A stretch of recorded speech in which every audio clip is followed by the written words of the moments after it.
नमस्कार दोस्तों, आज हम मानव मस्तिष्क के बारे में पढ़ते हैं, ह्यूमन ब्रेन के बारे में। इस वीडियो में हम आपको बताएंगे इसके अध्ययन को क्या कहते हैं, लड़कों में ज़्यादा लड़कियों में कम यह दिमाग क्यों पाया जाता है, बच्चों में दिमाग इसका कितना होता है, हम अपने ब्रेन का यूज कितने परसेंट करते हैं, मरने के बाद हमारा ब्रेन कितने मिनट तक एक्टिव रह सकता है। मानव मस्तिष्क के तीन भाग होते हैं। पहला होता है अग्र मस्तिष्क, यहाँ पे होता है, यह सबसे बड़ा भाग होता है। उसके बाद में आता है मध्य मस्तिष्क, यह बीच में सबसे छोटा भाग होता है। पीछे आता है पश्चिम मस्तिष्क, इसी को हम छोटा दिमाग भी कहते हैं। हम इसके अध्ययन को न्यूरोलॉजी बोलते हैं। न्यूरोलॉजी शब्द इंग्लिश शब्द है, लॉजी का अर्थ होता है अध्ययन करना, और न्यूरो एक इकाई है जो मानव मस्तिष्क होता है। ब्रेन की सबसे छोटी इकाई न्यूरो होती है, इसलिए हम इसके अध्ययन को न्यूरोलॉजी बोलते हैं। यह कपाट स्थिति में स्थित होता है, इसे हम बिलो क्रोनियम कहते हैं। वजन वयस्क पुरुष में 1400 से 1450 ग्राम होता है, जबकि महिलाओं में 1300 से 1350 ग्राम होता है। बच्चों में 300 से 400 ग्राम होता है। लड़कियों में दिमाग का वजन लड़कों की अपेक्षा कम होता है, लेकिन लड़कियों की दिमाग में शार्पनेस ज़्यादा होती है। बायोलॉजिकल डेथ, जब कोई इंसान कोमा में चला जाता है, उसका दिमाग काम करना बंद कर देता है, तो डॉक्टर उसको बायोलॉजिकल डेथ बोलते हैं। मस्तिष्क एक फैटेस्ट ऑर्गन है, यह एक वसा युक्त अंग है, क्योंकि यहाँ पे सबसे ज़्यादा काम किया जाता है मानव के द्वारा, इसलिए इसको सबसे ज़्यादा एनर्जी की ज़रूरत होती है, इसलिए यह वसा युक्त अंग है। मरने के बाद दोस्तों इंसान का ब्रेन 7 से 8 मिनट तक एक्टिव रहता है। यह क्वेश्चन पेपर में आ चुका है कि मरने के बाद इंसान का दिमाग कितने मिनट तक एक्टिव रह सकता है। लगभग 7 से 8 मिनट तक एक्टिव रह सकता है। मनुष्य के ब्रेन में कम से कम पर डे 70,000 थॉट आते हैं, जिसमें से 90% नेगेटिव थॉट आते हैं, जबकि 10% पॉजिटिव थॉट आते हैं। हमारा ब्रेन नेगेटिव थॉट को ही सबसे ज़्यादा एक्टिव में रखता है, और यह कैप्चर भी सबसे ज़्यादा उसी को करता है। मानव मस्तिष्क के पास सबसे ज़्यादा सोडियम खनिज पाया जाता है। मानव मस्तिष्क में एक सोडियम खनिज पाया जाता है। मानव मस्तिष्क की इकाई न्यूरॉन होती है। न्यूरॉन में सबसे कम पुनः निर्माण, मतलब कि इसका न्यूरॉन में सबसे कम रिप्रोडक्शन का यूज होता है। यह एक बार टूटने के बाद दोबारा नहीं बनती है, इसलिए किसी के दिमाग में अगर चोट लग जाए तो उसका दिमाग डैमेज हो जाता है और वो कभी ठीक नहीं हो पाता है, लगभग कभी ठीक नहीं हो पाता। हमारे मस्तिष्क के चारों ओर एक झिल्ली से कवर होता है, जिसे मेनिंजेस कहते हैं। मेनिंजेस 3 प्रकार की होती हैं। 3 प्रकार के सतहों से मिलकर बना होता है। पहला होता है पायरामीटर, दूसरा होता है आर्कोरॉइड, तीसरा होता है ड्यूरोमीटर। क्योंकि हमारे ब्रेन को सुरक्षित रखने के लिए यह तीनों परत एक के ऊपर एक जमी होती हैं, इसलिए इनको मेनिंजेस कहते हैं। यह क्वेश्चन आता है कि हमारा मस्तिष्क जो चारों ओर से कवर रहता है, उसे लेयर को क्या बोलते हैं, उसको मेनिंजेस कहते हैं। अब हम पढ़ते हैं मानव मस्तिष्क के 3 प्रकार। पहला होता है अग्र मस्तिष्क, इसको फोर ब्रेन बोलते हैं। दूसरा होता है मध्य मस्तिष्क, इसको हम मिड ब्रेन बोलते हैं। तीसरा होता है पश्चिम मस्तिष्क, इसको हम हिंड ब्रेन बोलते हैं। मानव मस्तिष्क का सबसे बड़ा भाग होता है अग्र मस्तिष्क। यह सिर्फ मस्तिष्क का बड़ा भाग होता है अग्र मस्तिष्क, और सबसे छोटा भाग होता है मध्य मस्तिष्क, यह मध्य मस्तिष्क। सबसे पहले हम पढ़ते हैं अग्र मस्तिष्क फोर ब्रेन के बारे में। फोर ब्रेन 3 प्रकार का होता है। पहला होता है थैलेमस, हाइपोथैलेमस, प्रामस्तिष्क। प्रामस्तिष्क को हम सेरिब्रम बोलते हैं। दोस्तों इसमें कंफ्यूज मत होना, क्योंकि आगे आपको सेरिबेलम भी देखने मिलेगा, इसलिए इसको सेरेब्रम बोला जाता है। सबसे पहले हम पढ़ते हैं यहाँ पे थैलेमस।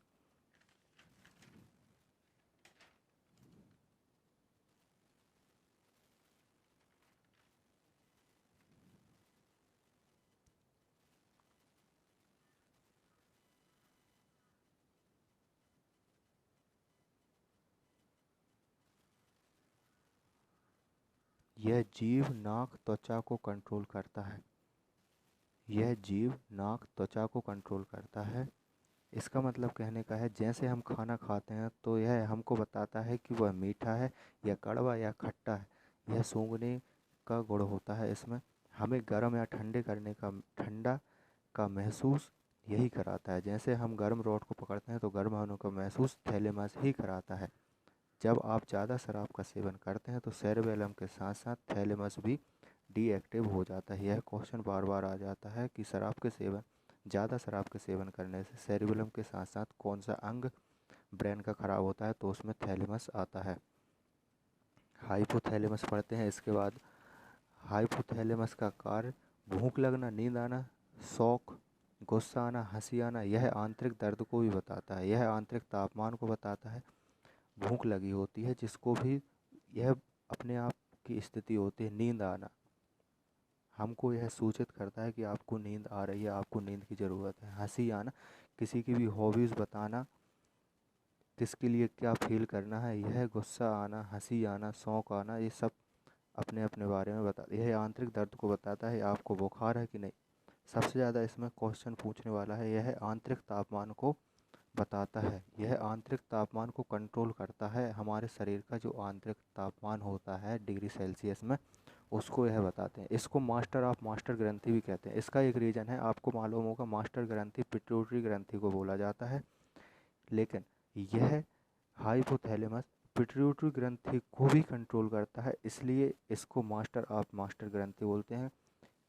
किसी भी क्वेश्चन में आपको यह सुपर मास्टर ग्रंथि के नाम से भी जानी जाती है। इसके बाद बात पढ़ते हैं हम सेरिब्रम प्रामस्तिष्क। यह हमारे ब्रेन का सबसे बड़ा उपभाग है।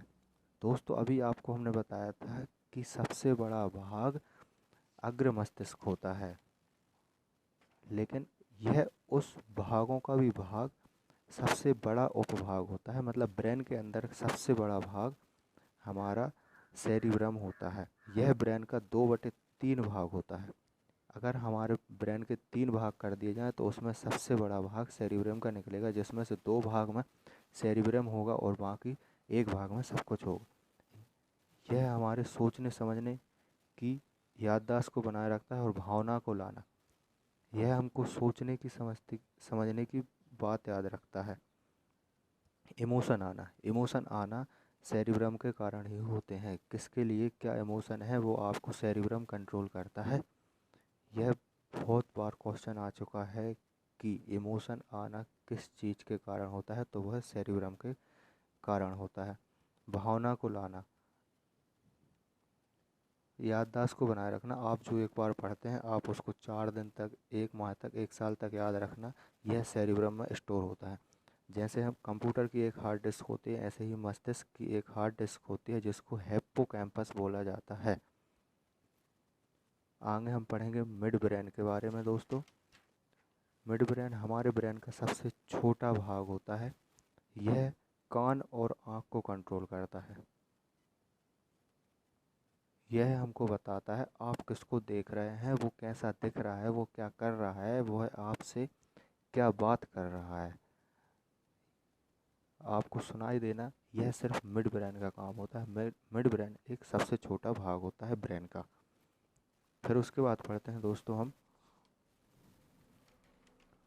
पश्चिम मस्तिष्क, हिंड ब्रेन। हिंड ब्रेन भी यह 3 प्रकार का होता है। यह हमारे ब्रेन का सबसे छोटा उपभाग, जो मिड ब्रेन था वो सबसे छोटा उपभाग होता है। अब हम आपको बताएंगे पश्चिम मस्तिष्क के बारे में। सबसे पहले होता है, इसके 3 भाग होते हैं। फर्स्ट होता है पोन्स वेरुलाई, मेडुला ओब्लोंगेटा, और तीसरा होता है सेरिबेलम। सबसे पहले हम पढ़ते हैं सेरिबेलम, अनुमस्तिष्क के बारे में। यह हमारे ब्रेन का सबसे छोटा उपभाग होता है। इसको हम छोटा दिमाग भी कहते हैं। इसके मुख्य कार्य होते हैं शरीर का संतुलन बनाना, बॉडी बैलेंसिंग, इसी का कार्य आता है। क्वेश्चन आता है कि बॉडी बैलेंस कौन करता है, तो वह सेरिबेलम करता है। मांसपेशियों का संकुचन, जो हमारे हृदय से खून, ब्लड जाता है तो संकुचन और विकुचन होता है, यह काम सेरिबेलम करता है। हम जैसे कोई काम करते हैं तो उसको काम करने का कार्य सेरिबेलम करता है। स्पोकिंग पावर, बोलने की ताकत यही देता है। कब किससे क्या बोलना है। हम कुछ भी बोलते हैं लेकिन हमारे दिमाग में उसके बाद बोले जाने वाले शब्द तैयार रहते हैं कि हमें इस शब्द के बारे में क्या बोलना है। यह सब सेरिबेलम करता है। अत्यधिक शराब के सेवन से अनुमस्तिष्क खराब या कार्य करना बंद कर देता है। इसीलिए दोस्तों शराब का नशा जो करता है उसके बाद वो लड़खड़ा के चलता है, यह इसी कारण होता है क्योंकि यह अनुमस्तिष्क बंद हो जाता है कार्य करना, तो वह शरीर का संतुलन नहीं कर पाता है, बोलने की ताकत नहीं, उसकी ज़बान लड़खड़ा जाती है दोस्त। इसके बाद पढ़ते हैं हम मेडुला ओब्लांगेटा। मेडुला ओब्लांगेटा यह एक अनैच्छिक क्रिया को कंट्रोल करता है। अनैच्छिक क्रिया को बोलता है जैसे जिस पर हम कंट्रोल नहीं कर सकते हैं, जो अपने आप हो उसको अगर आप कंट्रोल करेंगे तो आप मर भी सकते हैं। जैसे सांस लेना, छींक आना, हम सांस नहीं रोक सकते हैं। हृदय धड़कना, हम हृदय धड़कना बंद नहीं कर सकते हैं। छींक आना, हम छींक को नहीं रोक सकते हैं, और इनको हम रोकने की कोशिश करते हैं तो हमारी मृत्यु हो जाती है। इसका सबसे लास्ट है वो पोन्स बरोलाई।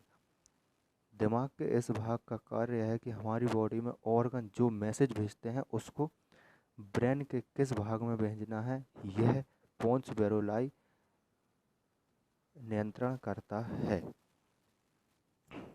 श्वसन की प्रक्रिया पर भी यही काम करता है। थैंक यू दोस्तों।